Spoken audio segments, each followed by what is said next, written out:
സന്തോഷകരമായ ദിനമായിരുന്നു അപ്പോൾ അവന്. ആഘോഷത്തിൻ്റെയും. പച്ച പുതച്ചു കിടക്കുന്ന വയലുകളും പർവ്വതനിരകളും പുഴയോരങ്ങളും അവന് സ്വാഗതമേകി.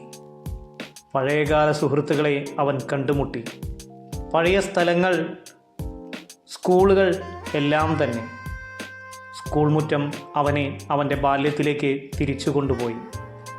പഴയ കളിക്കൂട്ടുകാർ വയലോരങ്ങളിൽ പന്തു കളിച്ചിരുന്ന അവൻ്റെ കുട്ടിക്കാലത്തിലേക്ക് തിരിച്ച് ഒരു മടക്കയാത്ര നടത്തിയവൻ.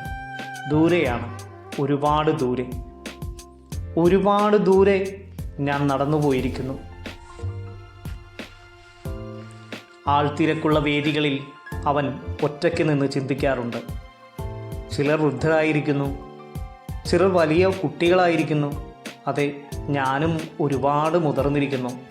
എൻ്റെ ഗ്രാമം നിശബ്ദമായി ഇതെല്ലാം നോക്കി നിൽക്കുന്നുണ്ട്. അച്ഛനും അമ്മയും ഒരുക്കിത്തരുന്ന ആഹാര വസ്തുക്കൾ അവനെ പഴയ ഓർമ്മകളിലേക്ക് കൂട്ടിക്കൊണ്ടുപോയി. ഇനി തിരിച്ച് പ്രവാസി ലോകത്തേക്ക് തിരിച്ചു മടങ്ങാം. അവൻ കണ്ണുകളടച്ച് അവൻ്റെ ഗ്രാമത്തെ നോക്കി. സുന്ദരമാണ്, ശാന്തമാണ്. ഒഴുകിയെത്തുന്ന പുഴയും ശംഖനാദവും ഇടയ്ക്കയുടെ നാദവുമെല്ലാം അവൻ്റെ കാതുകളിലേക്ക് ഒഴുകിയെത്തി. പഴയ സുഹൃത്തുക്കൾ, അച്ഛൻ, അമ്മ, പള്ളിമുറ്റങ്ങൾ, അമ്പലമുറ്റങ്ങൾ, മാവിൻ ചുവട് എല്ലാം തന്നെ അവൻ്റെ ശിരസിലേക്ക് ഓടിയെത്തി. ഒരു തേങ്ങലോടെ ദേശാടന പക്ഷി തിരിച്ചു മടങ്ങുകയാണ്. പുറകിൽ അച്ഛനുണ്ട്. അവൻ നടന്നു തുടങ്ങി. കൈപിടിച്ച് അവൻ്റെ മകനും ഒപ്പമുണ്ട്. ഗേറ്റിനരികിലേക്ക് അവൻ നടന്നെടുത്തു.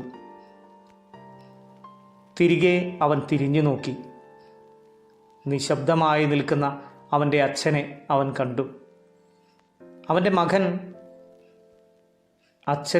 അച്ചാച്ചൻ്റെ മുഖത്തേക്ക് നിശബ്ദതയോടെ നോക്കി നിന്നു.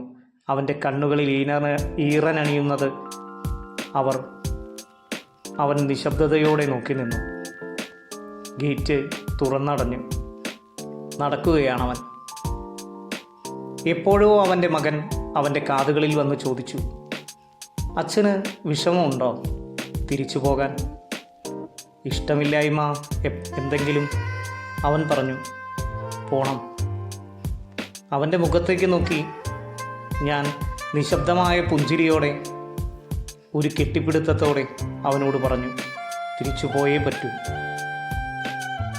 അവനും ചിരിച്ചു. ഞാൻ വീണ്ടും നിശബ്ദനായിരുന്നു. ദേശാടന പക്ഷി പറക്കാൻ തുടങ്ങി. വീണ്ടും പുതിയ കഥകളും വിശേഷങ്ങളും എല്ലാമായി ദേശാടനം തുടരുന്നു.